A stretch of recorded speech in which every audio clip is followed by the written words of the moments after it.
Halo teman-teman. Jadi di sini kami diberikan tugas oleh Pak Iwan untuk membuat video mengenai literasi digital. Sebelum kita masuk ke dalam isi videonya, izinkan saya untuk memperkenalkan kami terlebih dahulu. Nama saya Kenan Afif Sultan Putra, nomor urut 18. Perkenalkan, nama saya Fauzi Bokasporo, nomor urut 14. Perkenalkan, nama saya Muhammad Fadila Zaki, nomor absen 20. Dan di sini kami akan membahas mengenai apa saja yang harus kita ketahui mengenai literasi digital. Mari kita simak. Yang pertama, mengenai literasi digital, konsep dan pentingnya. Apa itu literasi digital? Literasi digital adalah kemampuan untuk menggunakan teknologi digital dengan bijak, memahami informasi yang tersedia secara online, serta memanfaatkan perangkat digital untuk kebutuhan komunikasi, pembelajaran, dan produktivitas. Pentingnya literasi digital dalam kehidupan modern. Literasi digital penting karena hampir semua aspek kehidupan seperti pekerjaan, pendidikan, komunikasi, hingga hiburan kini berbasis teknologi. Dengan literasi digital, seseorang dapat beradaptasi dengan perubahan zaman, berkomunikasi lebih efektif, dan menghindari resiko dunia maya. Contoh penerapan literasi digital dalam kehidupan sehari-hari. Yang pertama, menggunakan aplikasi keuangan untuk mengatur anggaran. Yang kedua, memanfaatkan platform pembelajaran online seperti Google Classroom atau Coursera.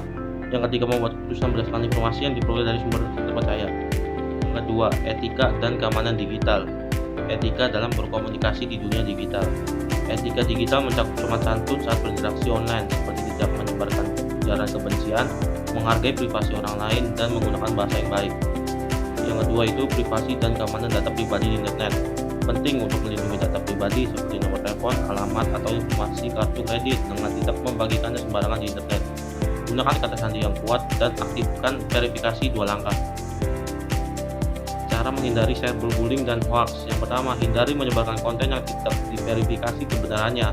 Kedua, laporkan akun atau konten yang bersifat negatif. Ketiga, bersikap positif dan mendukung di platform digital. Yang ketiga, mencari dan mengevaluasi informasi di internet. Bagaimana cara mencari informasi yang valid dan terpercaya? Gunakan sumber resmi seperti situs pemerintah atau institusi pendidikan. Perhatikan domain seperti gov, edu, atau org untuk sumber yang lebih terpercaya. Mengidentifikasi informasi palsu atau hoax. Cek fakta di situs fact-checking. Perhatikan apakah berita memiliki sumber yang jelas atau menggunakan judul sensasional. Tips menggunakan mesin pencari secara efektif. Gunakan kata kunci spesifik, tambahkan tanda kutip untuk mencari frasa tertentu. Gunakan operator pencarian seperti and, or, atau not. Keempat, jejak digital dan dampaknya. Apa itu jejak digital? Jejak digital adalah rekam jejak aktivitas online seperti postingan media sosial, komentar, atau pencarian internet yang dapat dilihat oleh orang lain. Dampak positif dan negatif dari jejak digital.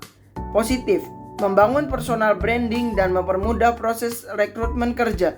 Negatif, jejak negatif dapat mencoreng reputasi atau menimbulkan resiko privasi. Cara menjaga reputasi online: batasi informasi pribadi yang diunggah, hapus konten lama yang tidak relevan atau merugikan, selalu berpikir 2 kali sebelum memposting. Lalu yang kelima, ada pemanfaatan teknologi untuk belajar. Seperti aplikasi dan platform digital untuk pembelajaran, contohnya adalah Zoom, Google Meet, YouTube, Duolingo, atau Khan Academy yang menyediakan sarana pembelajaran fleksibel dan interaktif. Kita juga dapat menerapkan strategi belajar efektif dengan menggunakan teknologi, contohnya seperti memanfaatkan aplikasi manajemen waktu seperti Notion atau Trello, mengikuti kelas online dan diskusi virtual untuk memperdalam pemahaman, dan yang terakhir menggunakan alat digital untuk membuat catatan interaktif. Tidak hanya itu, literasi digital juga bermanfaat untuk prestasi akademik, yaitu memungkinkan siswa mengakses sumber belajar yang lebih luas, meningkatkan kemampuan riset, dan mendukung kolaborasi proyek. Dan yang terakhir adalah 6, kreativitas dan inovasi di dunia digital, seperti mengembangkan konten digital, yaitu membuat blog, yaitu tulisan informatif tentang hobi atau profesi, membuat vlog, membagikan pengalaman melalui video di YouTube, atau membuat desain grafis, yaitu menggunakan aplikasi seperti Canva atau Adobe untuk membuat konten kreatif. Potensi karir di bidang teknologi dan media digital juga luas. Beberapa peluang karir adalah desainer grafis, programmer, content creator, atau data analis, yang semuanya sangat dibutuhkan di era digital. Kita juga dapat memanfaatkan teknologi digital untuk wirausaha, seperti teknologi dapat digunakan untuk membuat toko online, menjalankan kampanye, pemasaran digital, atau menjangkau pelanggan melalui media sosial. Jadi, literasi digital bukan hanyalah sekedar teknologi saja, melainkan bagaimana cara kita menggunakan teknologi dengan bijak, aman, dan kreatif supaya kita dapat menghadapi masa depan. Terima kasih dan sampai jumpa.